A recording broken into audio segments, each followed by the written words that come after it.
لا سێمین یاریەکانی قۆناغی هەشتی خولی نایبی عێراق لە ئاستی لاوان و لە کۆمەڵەی دووەم هەولێر لەسەر یاریگای دووەمی پێشوازی لا شۆڕتە کرد. هەولێر پێویستی بەسەرکەوتن بوو تا گەیشتنی بە یاری پێشکۆتایی مسۆگەر بکات.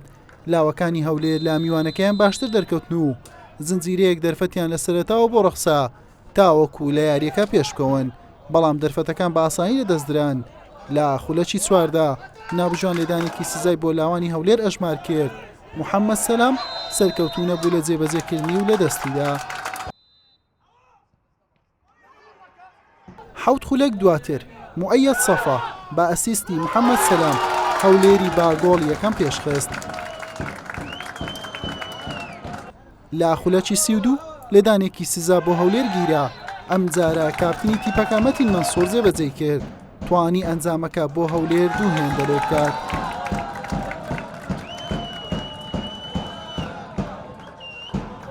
شۆڕتەش جگە لەم هێرشە هیچ کاردانەوەیەکی بۆ سەر گۆڵی هەولێر نەبوو. لا نیوەی دۆم یاریە تاگلایەنەکە لە بەرژەوەندی هەولێر دەستی پێکردەوە. لە خولەکی 66 عەبدولئیلا عەبدوڕەحمان بە ئەسیستی هەڵگورد قەیس گۆڵی سێیەمی بۆ لاوانی هەولێر تۆمار کرد.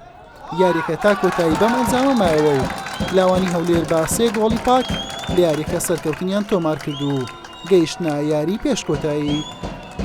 بەڕاستی ئێمە لە ئەوەلی کەتیبەکەمان خڕکردەوە نازناوی ئەو تموعی ئێمە نەک یاری کۆتایی بوو، تموعی ئێمە بۆ نازناوەکە یاری دەکەین. ئەگەر بین لە یەک دوو یاری ڕابردوو ئێمە بە ئەدا بە یاریکردن بە گۆڵ هەر شایستەی بردنەوەین و شایستەی نازناوەکەین. دەمانەوێت ئەو کارێک کە پارساڵ نەمانتوانی تەواوی بکەین ئینشاڵڵا و ساڵ تەواوی دەکەین. وەڵێ ئەمە پێشەشی دەستخۆشتا لێ دەکەیت و بە خێراتی نەمەوە جمهورانەش دەکەیت و ئەمە بیداتی زۆر باش خۆمان ئامادەکرد بوو کە هەلە بیداتی قەولێوەماندا بوو کە کاسەکەی لە شاری هەولێر بینەوە. ئێستاش کە کەتیجە پێشنیایی ئینشاڵڵا قەولێوەماندا بگەینە نیایی و کاسەکەش بۆ شاری هەولێر خۆشەویست بگەڕێنەوە ئینشاڵڵا. لارەکەی دیکە مینا بە گۆڵێک لەگەڵ نەجەف یەکسان بوو. بەم شێوەیە مینا بە 7 خاڵ و خانەی یەکەم، هەولێر بە 6 خاڵ و پلەی دووەم گەیشتنە یاری پێشکۆتایی. نەجەف بە 4 خاڵ و شۆڕتە بە 2 خاڵ ماڵ ئاوایان لە پاڵۆنتێکە کرد.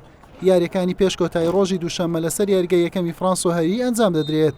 هەولێر ڕوبەڕووی نەفتی بەسڕە دەبێتەوە، میناش ڕوبەڕووی ناسڕیە دەبێتەوە. حوسێن محەممەد، کەناڵی پێام، هەولێر.